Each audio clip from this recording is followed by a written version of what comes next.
সব কথাই আমার কথা, সব কথাই কোরআন হাদিসের কথা। আমি যে কথাটা বলতেছি, আমরা মুসলিম, ঠিক কিনা? মুসলমানদের সকল কর্মকাণ্ড আখিরাতকে কেন্দ্র করে হবে, ঠিক কিনা? দুনিয়া কেন্দ্রিক মুসলমানের কোনো কর্মকাণ্ড হতে পারে না। কারণ সফলতা আর ব্যর্থতা, দুনিয়ার সফলতা আর ব্যর্থতাই মূল সফলতা, ব্যর্থতা নয়। আখিরাতের সফলতাই মূল সফলতা, আখিরাতেই ব্যর্থতাই মূল ব্যর্থতা। আল্লাহ রাব্বুল আলামিন আদম আলাইহিস সালাম থেকে শুরু করে মুহাম্মদুর রাসূলুল্লাহ সাল্লাল্লাহু আলাইহি সাল্লাম পর্যন্ত যত নবী রাসূল প্রেরণ করেছেন, নবী রাসূলদের প্রেরণের উদ্দেশ্যটা কি? আমার আগে হাফেজ তাসলিম ভাই বলেছেন সূরা হাদীদের 25 নম্বর আয়াত। আমি ওই আয়াতটি তেলাওয়াত না করে আরেকটি আয়াত তেলাওয়াত করে এটাকে ব্যাখ্যা হিসেবে বলতে চাই।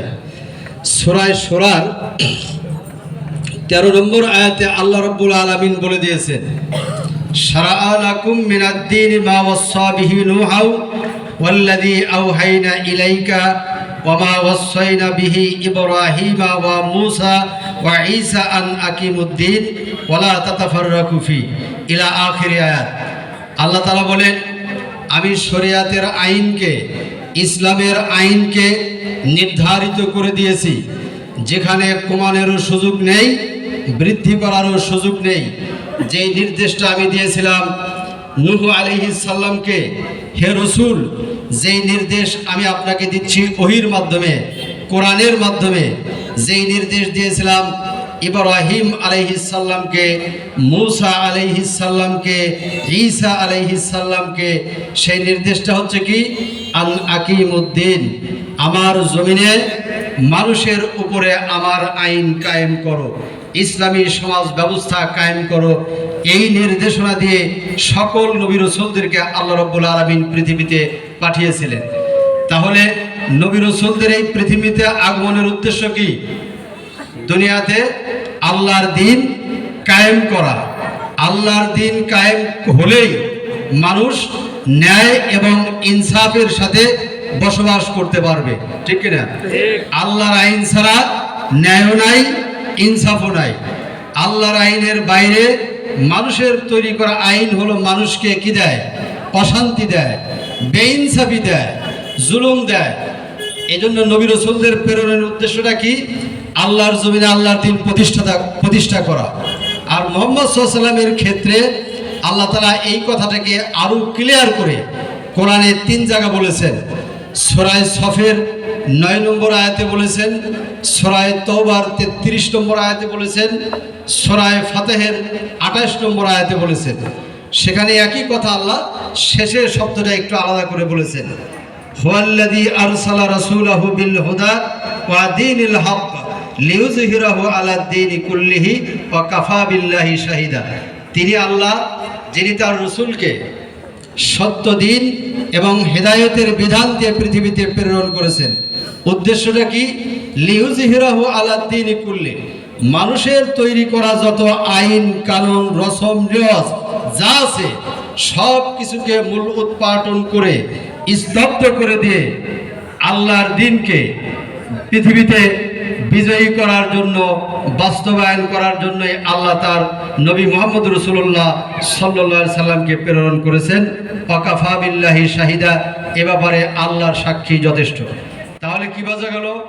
নবী রাসূলদের আগমনের উদ্দেশ্য হচ্ছে মানুষের সমাজে কার আইন প্রতিষ্ঠা করা? আল্লাহর আইন প্রতিষ্ঠা করা। ওই দায়িত্ব কি মুহাম্মদ সাল্লাল্লাহু আলাইহি ওয়াসাল্লামের উম্মতের সকলেরই না? মুহাম্মদ সাল্লাল্লাহু আলাইহি ওয়াসাল্লামের উম্মত বলতে আমরা যা বুঝি সকলেরই সেই দায়িত্ব পালন করা, আল্লাহর জমিনে আল্লাহর দিন প্রতিষ্ঠা করা। আপনারা তো বলেন তো দেখি, বাংলাদেশের 56,000 বর্গ মাইলের বাংলাদেশ, যেখানে 92% মুসলমানের দেশ, এই দেশে আল্লাহর আইন কোনোটা চালু আছে? আল্লাহর আইন ফরজ হিসেবে বাংলাদেশে কোনো কিছু চালু নেই। অথচ স্বাধীনতার পর থেকে পাকিস্তান যদি আমরা বাদ দেই, স্বাধীনতার এই 53 বছরে বাংলাদেশ স্বাধীন করে শাসন করেছে কারা? মুসলমানরা, ঠিক কিনা? মুসলমানরাই দেশ শাসন করেছে। কিন্তু কোন মুসলমান সরকার কি তাদের শাসনের 5 বছর হোক, 15 বছর হোক, 10 বছর হোক, এই শাসন আমলে কি আল্লাহর আইন একটাও সমাজে জারি করেছে? করে নাই। সুতরাং আগামী যেই নির্বাচন হবে সেই নির্বাচনে বাংলাদেশের সমস্ত ইসলামিক দল, সমস্ত মুসলমানরা আমরা দল মত ধর্ম বর্ণ সমস্ত কিছু ভেদাভেদ ভুলে গিয়ে কি করতে হবে? আমাদের যেই দায়িত্ব আল্লাহর জমিনে আল্লাহর দিন কায়েম করার প্রচেষ্টা করা, এই কাজটা করা হলো সব মুসলমানদের জন্য কি ফরজ। এই কাজ আমাদেরকে পালন করতে হবে। যেমন আমরা ফরজ যারা 5 ওয়াক্ত নামাজ আদায় করি, জানি কি নামাজ না পড়লে কি হবে? আল্লাহ তাআলা শাস্তি দিবেন, ঠিক কিনা? আল্লাহর আইন প্রতিষ্ঠা করার জন্য চেষ্টা না করলে আল্লাহ কি শাস্তি দিবেন না? অবশ্যই শাস্তি দিবেন। এর থেকে কঠিন শাস্তি দিবেন যে একটা আমার ভাই বলেছেন যে ইল্লা তানফিরু ইয়াযিবুকুম আযাবান আলিমা ওয়া ইস্তাবদিল কওমান গায়রাকুম, যদি তোমরা দিন কায়েমের এই সংগ্রামে বের না হও, সময় যদি না দাও, শ্রম যদি না দাও, তাহলে আমি তোমাদেরকে কঠিন শাস্তি দেব। আমার তো মনে হয় এই যে 15 বছর 17 বছর যেই জালিম আমাদের ঘাড়ে চেপে বসেছিল, এই জালিমকে আমাদের ঘাড়ে কে চাপিয়ে দিয়েছিলেন? আল্লাহ দিয়েছিলেন আমাদের অপরাধের কারণে, ঠিক কিনা? আমরা দিন কায়েম ইসলাম প্রতিষ্ঠার আন্দোলনে যোগদান না করার কারণে আল্লাহ দেখিয়ে দিয়েছেন সব শ্রেণীর উলামাদেরকে, সব শ্রেণীর মুসল্লিদেরকে, মুসলমানদেরকে, দেখো তোমরা যদি দিন কায়েমের জন্য চেষ্টা না চালাও, তাহলে শেখ মুজিবের ভাস্কর্যের নামে ওই মূর্তির বিরুদ্ধে কথা বললে শত শত আলেমরা গ্রেফতার হয়েছিল না? 13 সালে হেফাজতের 5 মে কি দাবি তারা করেছিল? ইসলাম হেফাজত অর্থাৎ ব্লগাররা আল্লাহ রসুলের বিরুদ্ধে কথা বলতে, এই দাবি তো, ঠিক কিনা? এই দাবি জালেম সহ্য করে নাই, হত্যা করেছে। এজন্য আমার মনে হয় আমরা আলেমরা ভেদাভেদে বিভক্ত ছিলাম, অথচ আল্লাহ দিন কায়েমের ব্যাপারে কি বলেছেন? ওয়ালা তাতাফাররাকু, কোনো মতবিরোধ করা যাবে না। অথচ আলেমুলারা এই দিন কায়েমের বিরুদ্ধে ফতোয়াবাজি আগে করেছে, ঠিক কিনা? এখনো কিছু লোক করতেছে। দিন কায়েমের আন্দোলন করা সব ফরজের বড় ফরজ, নামাজ পড়ার থেকেও বড় ফরজ, রোজা রাখার থেকেও বড় ফরজ, হজ করার থেকেও বড় ফরজ, যাকাত দেওয়ার থেকেও বড় ফরজ। কি কারণে বললাম? নামাজের ব্যাপারে কোরআন শরীফে যে কয়টি আয়াত এসেছে, রোজার ব্যাপারে যে কয়টি আয়াত এসেছে, হজ যাকাতের পক্ষে যে কয়টি আয়াত এসেছে, ইসলামী আন্দোলনের ব্যাপারে, দিন কায়েমের ব্যাপারে, এই সব বিষয়ে যত আয়াত এসেছে এর থেকেও 4-5 গুণ বেশি আয়াত আল্লাহ তাআলা নাজিল করেছেন আল্লাহর জমিনে আল্লাহর দিন কায়েম করার জন্য প্রচেষ্টা করা। তার আরবি ভাষা হচ্ছে আন্দোলনের ইংরেজি শব্দ হলো মুভমেন্ট, বাংলা হলো আন্দোলন, আর আরবিতে বলা হয় হারাকাত, আর আল্লাহর ভাষায় বলা হয় জিহাদ ফি সাবিলিল্লাহ। জিহাদ ফি সাবিলিল্লাহর উপরে কোরআন শরীফে 500-এর অধিক আয়াত আল্লাহ তাআলা নাজিল করেছেন। সুতরাং এই কাজটাকে করার জন্য সকল মুসলমানকে কে কোন দল করেন এইটা দেখার সুযোগ নাই। জাহান্নাম থেকে মুক্তি পেতে হলে, জান্নাত পেতে হলে ইসলামী আন্দোলনের বিপরীত ইসলামী আন্দোলন না করে আল্লাহর জান্নাত পাওয়া যাবে কে বলছে? সূরা সব আপনারা পড়বেন 10 থেকে 13 নম্বর আয়াত পর্যন্ত, 12 নম্বর আয়াত আপনারা পড়বেন। সেখানে আল্লাহ তাআলা কি বলেছেন?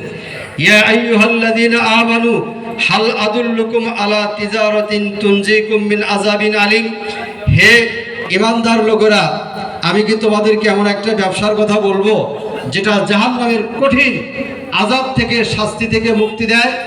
আর তা হচ্ছে তুমিনুনা বিল্লাহি ওয়া রাসূলিহি ওয়া তুজাহিদুনা ফি সাবিলিল্লাহি বিআমওয়ালিকুম ওয়া আনফুসিকুম যালিকুম খায়রুল লাকুম ইন কুনতুম তা'লামুন। জাহান্নাম থেকে বাঁচতে চাইলে আর জান্নাত পেতে চাইলে রাস্তা একটা, এর বিকল্প কোনো রাস্তা আল্লাহ এবং তার রাসূল বলেন নাই। আর তা হচ্ছে আল্লাহর উপরে ঈমান আনো, রাসূলের উপরে ঈমান আনো। এটাকে পুঁজি করে তোমাদের অর্থ এবং তোমাদের জীবন দ্বারা আল্লাহর জমিনে আল্লাহর দিন আইন বাস্তবায়ন করার জন্য তোমরা চেষ্টা করো, যাকে বলা হয় জিহাদ ফি সাবিলিল্লাহ করো। এটি হচ্ছে জালিকুম খায়রুল লাকুম ইন কুনতুম তা'লামুন। এটাই হচ্ছে সর্বোত্তম কাজ, এর থেকে কোনো বড় কাজ নেই। এই কাজটা করলে কি হবে? আল্লাহ বলেন ইয়াগফির লাকুম যুনুবাকুম, তোমাদের জিন্দেগীর সব গুনাহ খাতা মাফ করে দেব। সুবহানাল্লাহ। কোনটা করা? আল্লাহর জমিন আল্লাহর দ্বীন কায়েমের জন্য চেষ্টা করা, আগামীতে কোরআনের পার্লামেন্ট বানানোর জন্য। আমরা কে কোন দল করি এটা দেখা যাবে না, কোরআনের পার্লামেন্ট তৈরি করতে হবে। পরকালে নাজাত পাইতে হলে মুহাম্মদ রাসূলুল্লাহ সাল্লাল্লাহু আলাইহি সাল্লামের সুপারিশ পেতে হলে, ঠিক কিনা? আপনারা জানেন কিনা? তাহলে বোঝা গেল ইসলামী আন্দোলন করা কি সব ফরজের বড় ফরজ। আন্দোলনের কি থাকে? নেতা থাকে না? আল্লাহ রাব্বুল আলামিন, এই যেখানে আমরা যারা এসেছি বা পৃথিবীতে এখন 180 কোটি মুসলিম, প্রত্যেক মুসলমানকে কিয়ামতের ময়দানে আল্লাহ রাব্বুল আলামিন কারো নাম ধরে ডাকবেন না, তার নেতার নাম ধরে ডাকবেন। ইয়াউমা নাদউ কুল্লু উনাসিম বিইমামিহিম, সূরা বনী ইসরাইলের 71 নম্বর আয়াতে আল্লাহ বলেছেন, আল্লাহ তাআলা সেদিন প্রত্যেক মানুষকে তার নেতার নাম ধরে ধরে ডাকবে। আমি নেতার নাম বললাম না, এখানে ডাকবে অমুক নেতার অনুসারীরা চলে আসো। নেতা যদি বেনামাজি হয়, নেতা যদি সুদখোর হয়, নেতা যদি ঘুষখোর হয়, নেতা যদি দুর্নীতিপরায়ণ হয়, নেতা যদি মানুষ খুনি হয়, সে কি জান্নাতে যাইতে পারবে? তাহলে অনুসারীদেরকেও তাই হওয়া লাগবে।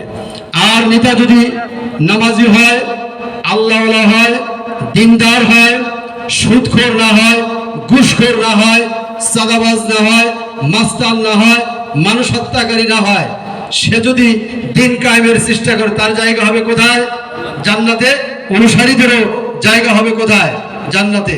আপনারা জানেন, সময় কম, তো অল্প সময়ের মধ্যে কিছু কথা বলতে চাই। সমর্থনের ভিত্তিতেই ভোটের বাংলা শব্দটা কি? ভোটটা ইংরেজি শব্দ না, বাংলাটা কি? সমর্থন দেওয়া, রায় দেওয়া, মতামত পেশ করা। এই তো মতামত পেশ করার কারণেই জান্নাত আর জাহান্নামের ফয়সালা আল্লাহ করে রেখেছে, ঠিক কিনা? নূহ আলাইহিস সালামের ছেলে কিনা? সে কি ছিল? কার ছেলে? নূহ আলাইহিস সালামের ছেলে কিনা? তিনি নবীর পয়গাম্বরের সন্তান হওয়ার পরেও নূহ আলাইহিস সালামকে আপনার নবী হিসাবে স্বীকৃতি না দেওয়ার কারণে, তিনি যেই দাওয়াত দিয়েছিলেন সেই দাওয়াত স্বীকৃতি না দেওয়ার কারণে, সেইখানে রায় না দেওয়ার কারণে নূহ আলাইহিস সালামের সন্তান হওয়ার পরেও কোথায় যাবে? জাহান্নামে যাবে। লূত আলাইহিস সালামের স্ত্রী, পয়গাম্বরের স্ত্রী, পয়গাম্বরের দাওয়াতকে কবুল করার না করার কারণে লূত আলাইহিস সালামের স্ত্রী কোথায় যাবে? জাহান্নামে যাবে। অপরদিকে ফিরআউনের স্ত্রী আসিয়া রাদিয়াল্লাহু তাআলা আনহা, ফিরআউনের স্ত্রী, ফিরআউন কে ছিল? শুধু কাফের না, সে ঘোষণা করেছে আনা রাব্বুকুমুল আলা, এই মিশরের সবথেকে বড় প্রভু হচ্ছে আমি। নাউজুবিল্লাহ। এই ফিরআউনের স্ত্রী, কাফেরের স্ত্রী মুসা আলাইহিস সালাম এবং তার আল্লাহকে স্বীকৃতি দেওয়ার কারণে, তাকে রায় দেওয়ার কারণে কোথায় যাবে?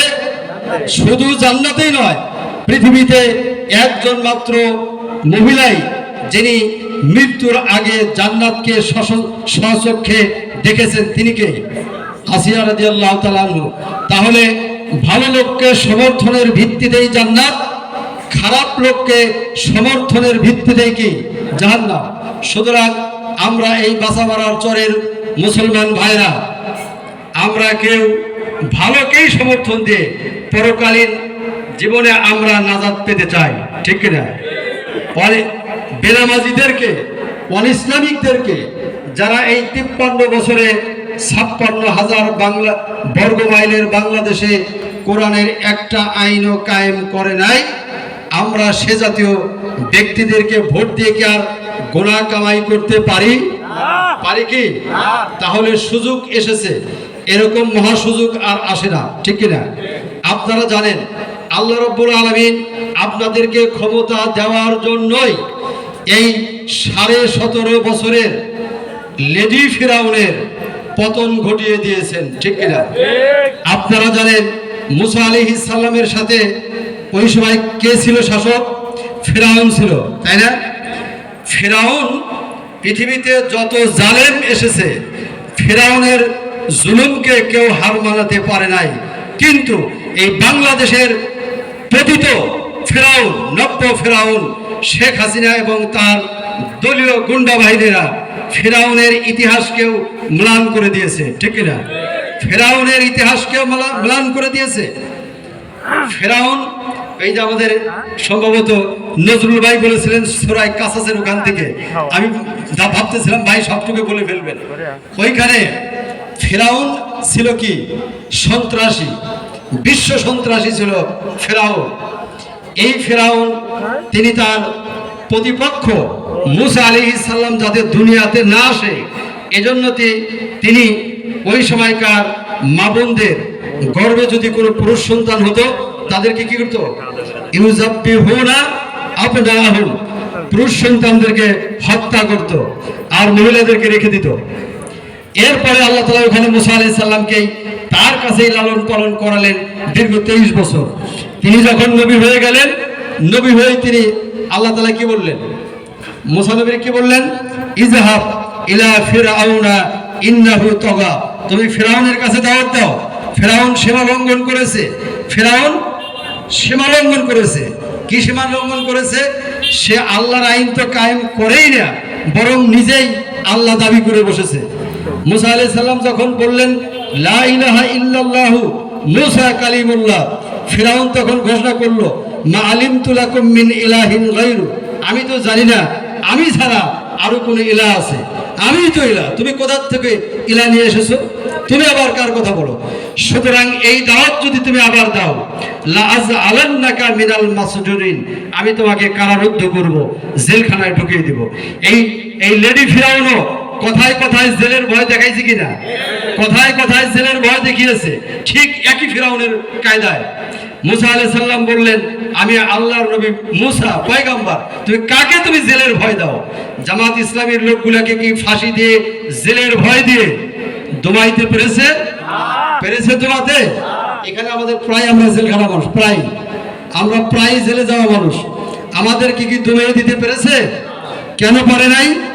আমাদের নেতারা, আমরা ওই সিলেবাসগুলি পড়ি, জালিম যদি জানা সত্ত্বেও যদি কেউ জালিমের সহযোগী হয়, যদি জানে, আমাদের দেশের লক্ষ কোটি মুসল্লিরা জানতো শেখ হাসিনা জালিম, তারপরে এই জালিমদেরকে মনোসম্মতি দিয়েছে, হাজার হাজার আলেমরাও দিয়েছে কিনা?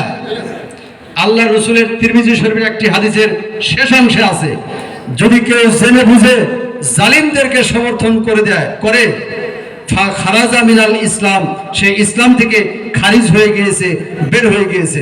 আসুন আমরা তওবা করে সেখান থেকে আমরা ইসলামের মধ্যে দীক্ষিত হই।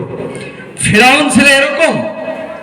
মুসা আলাইহিস সালাম তার অনুসারীদেরকে নিয়ে ঘরের মধ্যে লুকিয়েও কোনো দিনই কথাবার্তা বলতে পারে নাই, তাওরাতের আলোচনা করতে পারে নাই।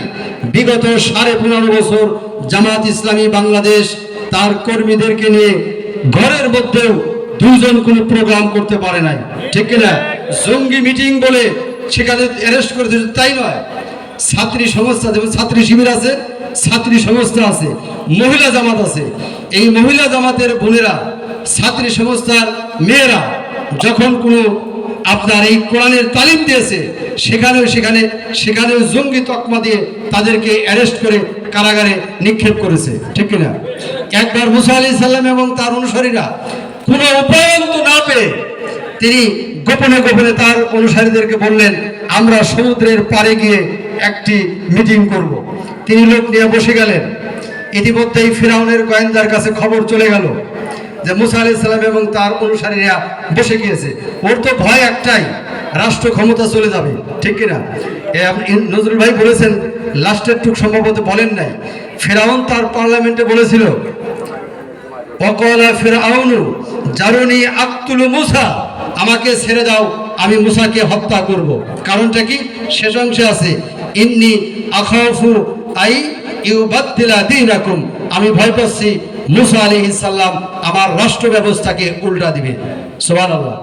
ফিরআউনও, এই আমাদের দেশের হাসিনা ফিরআউনও সে জানতো জামাত ইসলামী এদেশে কারো আপনার তাদের নেতাদের আদর্শ প্রতিষ্ঠা করতে চায় না, গোলাম আজমের আদর্শ প্রতিষ্ঠা করতে চায় না, নিজামীর আদর্শ প্রতিষ্ঠা করতে চায় না, সাইদা আবুল আলা মওদুদীর আদর্শ প্রতিষ্ঠা করতে চায় না।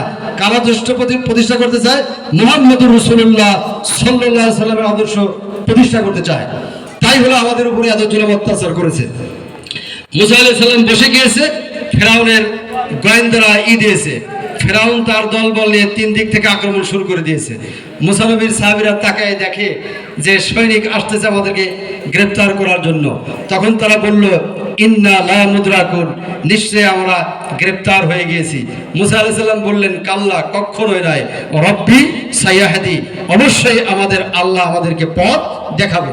আমি সেই ঘটনা বলতে চাই না। ফেরাউনের সাথে এই নব্য হাসিনা ফেরাউনের সরাসরি মিল আছে, বরং অনেক অংশে ফেরাউনের থেকেও বেশি এদেশের মুসল্লিদের উপরে, মুসলমানদের উপরে জুলুম অত্যাচার করেছে। সম্মানিত ভাইরা, আসুন আগামীতে আমরা আল কোরআনের সমাজ ব্যবস্থা কায়েমের জন্য আজান কয়টা জানা আছে কিনা? আজান কয়টায়? আজান সম্ভবত 23-এ। জি, 5 মিনিটের মধ্যে শেষ করে ফেলবো ইনশাআল্লাহ। তাহলে আগামীতে আমি 2-1টি কথা বলেই শেষ করতে চাই। এই বাংলাদেশে যত রাজনৈতিক দল আছে, 3টি দল তো দেশ শাসন করেছে, ঠিক কিনা? এরপরে আরো ছোটখাটো বহু দল আছে, আর কেউ দেশ শাসনের সুযোগ পায় নাই। বাংলাদেশ জামাত ইসলামী 1986 সাল থেকে 2008 সালের নির্বাচন পর্যন্ত এই 5টা পার্লামেন্টে জামাত ইসলামীর 50 জন এমপি ছিল, 2 জন মন্ত্রী ছিল, 7 জন মহিলা এমপি ছিল।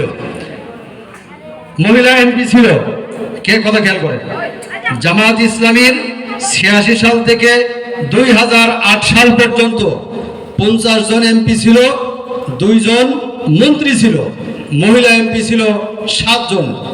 এই 57 জন ব্যক্তির বিরুদ্ধে বাংলাদেশ, ভারত, আমেরিকা, ইসরায়েল, এই 4টা দেশের গোয়েন্দা বাহিনী সার্চ লাইট দিয়ে খুঁজেও 50 জন এমপির 50 পয়সার দুর্নীতি বের করতে পারে নাই।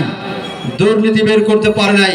2 জন মন্ত্রী, বিশ্বখ্যাত মাওলানা মতিউর রহমান নিজামী, আলী হাসান মোহাম্মদ মুজাহিদ, দুনিয়া বলে এই আধুনিক যুগেও 4 পয়সার দুর্নীতি করে মন্ত্রী চলতে পারে, এই ইতিহাস বর্তমান বিশ্বে কোথায় নাই। কোথায় ছিল? জামাত ইসলামীর 2 জন এমপি মন্ত্রীর ক্ষেত্রে ছিল।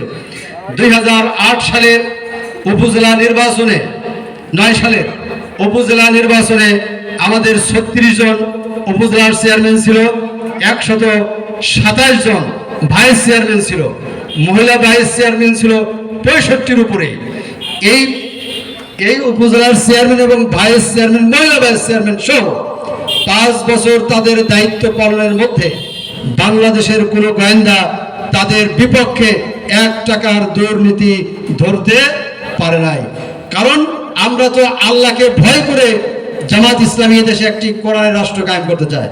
সুতরাং নির্দ্বিধায় পরীক্ষিত বাংলাদেশে দুর্নীতি মুক্ত, সন্ত্রাস মুক্ত, সাদাবাজ মুক্ত, দখলদার মুক্ত, মাদক মুক্ত একটি মাত্র দল, তার নাম হচ্ছে বাংলাদেশ জামাত ইসলামী। আসুন বাংলাদেশ জামাত ইসলামীর পতাকা তলে, ছায়া তলে এসে আগামীতে বাংলাদেশে একটি কোরআনের বাংলাদেশ কায়েমের জন্য আমরা সকলে মিলে চেষ্টা চালাই। সকলে চেষ্টা চালাইলেই ইনশাআল্লাহ আগামীতে এই দেশে কোরআনের শাসন আসবে। সর্বশেষ আমি আমার কথা বলে শেষ করতে চাই। ফেরাউন দেশ শাসন করেছে 66 বছর। এই 66 বছরে তার দেশে যত দল উপদল ছিল তিনি দল ভাঙ্গার কাজ করেছেন। এই সূরা কাসাসের 4 নম্বর আয়াতে সেই কথাটা আছে। দল ভেঙে দিয়েছেন। দল ভেঙে একটি দলের উপরে জুলুম অত্যাচার বেশি চালিয়েছে। এই বাংলাদেশে অনেক দল ভাঙ্গার কাজ হয়েছে না? আর একটি দলের উপরে বেশি কি করেছে? আর সেই দলটার নাম হলো বাংলাদেশ জামাত ইসলামী। এই দলের উপরেই করেছেন। আল্লাহ বলতেছেন, ওয়া নুরিদু আন্না মুন্না আলাল্লাযিনা ইসতুদঈফু, আল্লাহ তাআলা বলে, আমি ইচ্ছা করলাম যাদেরকে ফেরাউন দমন করে রেখেছিল মুসা নবীর দলকে, আমি তাদেরকেই রাষ্ট্র ক্ষমতায় বসিয়ে দেব। সুবহানাল্লাহ। এই বাংলাদেশে আল্লাহ এখন বুঝাচ্ছেন, এই বাংলাদেশে যে জামাত ইসলামীকে দুর্বল করে রাখা হয়েছে, এই জামাত ইসলামীকেই আগামীতে আল্লাহ রাব্বুল আলামিন ওয়াদা দিচ্ছেন ক্ষমতায় দিবেন। এই যদি পেতে চাই, একটা শর্ত আল্লাহ আমাদেরকে দিচ্ছেন, সম্ভবত এই ওই আয়াতটা সম্ভবত সূরা রাদে, সেটা যে আমির সাহেব বলেছেন, আল্লাহ রাব্বুল আলামিন বলেছেন সূরা রাদের 11 নম্বর আয়াতে, ইন্নাল্লাহা লা ইউগাইয়িরু বিকাউমিন হাত্তা ইউগাইয়িরু মা বিআনফুসিহিম। আল্লাহ তাআলা ততক্ষণ পর্যন্ত কোনো ব্যক্তি বা জাতির ভাগ্য পরিবর্তন করেন না যতক্ষণ না ব্যক্তি বা জাতি তার ভাগ্য পরিবর্তন করার জন্য কি করে, প্রাণান্তকর প্রচেষ্টা চালায়। তাহলে আমরা চেষ্টা করলে আগামীতে আল্লাহ রাব্বুল আলামিন ইসলামকেই আগামীতে ক্ষমতায় দিবেন। আল্লাহ রাব্বুল আলামিন এই ওয়াদা করতেছেন। তাহলে আমরা আগামীতে সমস্ত জুলুম, শোষণ, বৈষম্য, ক্ষুধা, দারিদ্র্য মুক্ত একটি রাষ্ট্র গঠনের জন্য আমরা আপনাদেরকে উদাত্ত আহ্বান জানাচ্ছি, সেখানে সামিল হবেন। সর্বশেষ কথা বলেই আমি শেষ করতে চাই, জালিমরা যখন ক্ষমতায় আসে, সূরা নাহলের 34 নম্বর আয়াতটা আপনারা পড়বেন। জালিমরা যখন কোনো জায়গায় ক্ষমতা দখল করে, আল্লাহ বলেছেন, ইজা দাখালু কারিয়াতান আফসাদুহা আইজ্জাতা আহলাহা। যদি কোনো জালিম ক্ষমতা দখল করে, দুই দফা কাজ করে। এক নাম্বার হচ্ছে ওই সমাজে সে সন্ত্রাস সৃষ্টি করে, ফাসাদ সৃষ্টি করে, তাই করেছিল না শেখ হাসিনা। আর একটা কি, ওই সমাজের সব থেকে ভালো ভালো মানুষদেরকে বেইজ্জতি করে। এদেশে ভালো ভালো মানুষ বলতে আমরা তো আলেম ওলামাদেরকেই বুঝাই। এই 15.5 বছর শেখ হাসিনা তাই করেছে না, সুলতানাতায় হাজার হাজার আলেম ওলামাদেরকে কারাগারে বন্দী করেছিল। আসুন আগামীতে যাতে আর এই দেশের ইসলাম, মুসলিম, ইসলামী মূল্যবোধ যাতে আর পদদলিত না হয়, সেজন্যই মুসলিম ভাইদের উপর আমার উদাত্ত আহ্বান। আসুন আগামীতে আমরা একটি কোরআনের রাষ্ট্র কায়েম করার জন্য সকলকেই এই জায়গায় আসার, জামাত ইসলামীতে শরীক হওয়ার উদাত্ত আহ্বান রেখেই আমি আমার সংক্ষিপ্ত বক্তব্য এখানেই শেষ করছি। আমার তৌফিক ইল্লা বিল্লাহ। আসসালামু আলাইকুম ওয়া রাহমাতুল্লাহ।